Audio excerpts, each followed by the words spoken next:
Last week, Joe Biden released his unity platform developed with socialist Bernie Sanders, describing what he would do if elected president. The Biden-Sanders agenda is the most extreme platform of any major party nominee, by far, in American history. I think it's worse than actually Bernie's platform. It's gone so far right. And he's doing that because he's begging for that vote. All in all, that was an embarrassing Donald Trump press conference, campaign speech, whatever you want to call it, in the Rose Garden at the White House. It wasn't supposed to be a partisan speech. You're not supposed to give partisan speeches from the Rose Garden.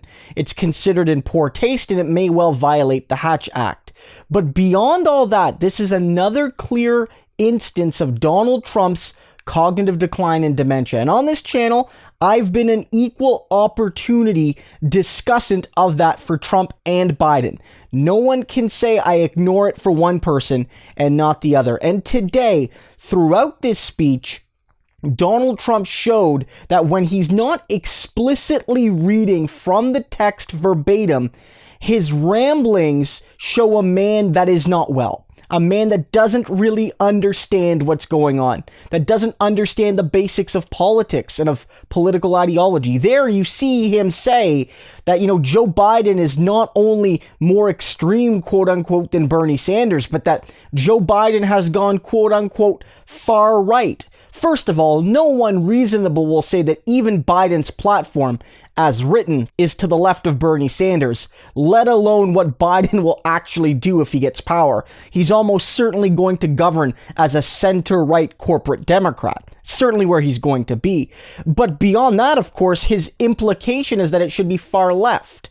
It should be far left what he's speaking about. Trump, again, doesn't understand basic political ideology. At least he doesn't have the ability to communicate that in a high-profile speech at the White House. Again, Joe Biden did many similar things. I'm sure that if you sat Joe Biden down, he could tell you the difference and all the mistakes he made in his speeches. But here, Donald Trump did the very same thing. And I think we have to point that out. I think we have to point out that Donald Trump, who has invested so much of his campaign, and a lot of his super PACs and a lot of his supporters online have invested so much in the Joe Biden has dementia card, Joe Biden has cognitive decline card, Joe Biden in all of his basement speeches can't string together a sentence card. I actually don't think any of those attacks are fully off base. I think they actually all have a little bit of merit at least, but they can all be used on Donald Trump. You can even see it in this clip right here, where he's clearly trying to link Biden to Sanders and AOC and the left wing of the Democratic Party. But when he goes off script, he can't even think of an adjective to criticize AOC. Joe Biden put AOC, a young woman, not talented in many ways.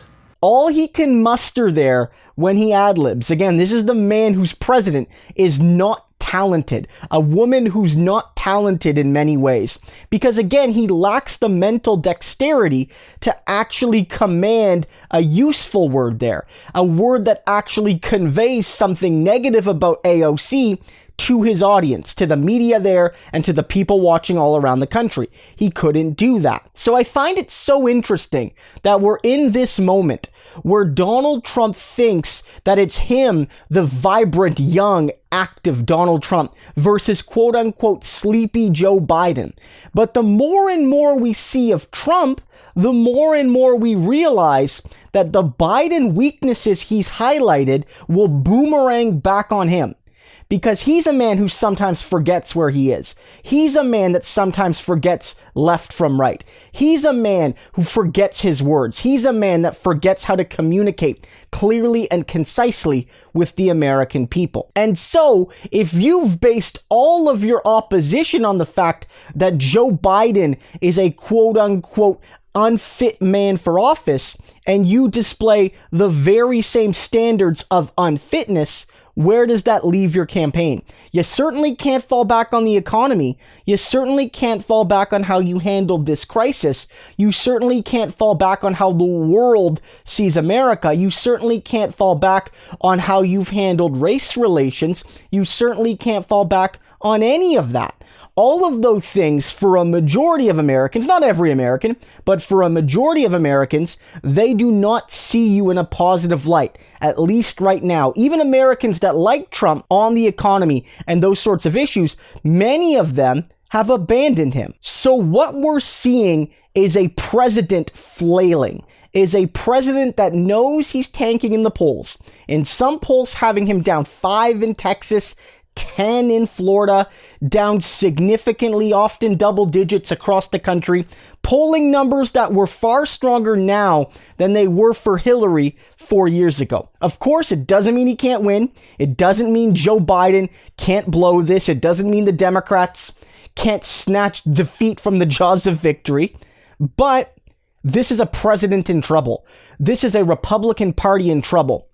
And they're so unbelievably desperate, and they don't even have a candidate with the proper cognitive abilities and lack of dementia to gather them and bring them to the election.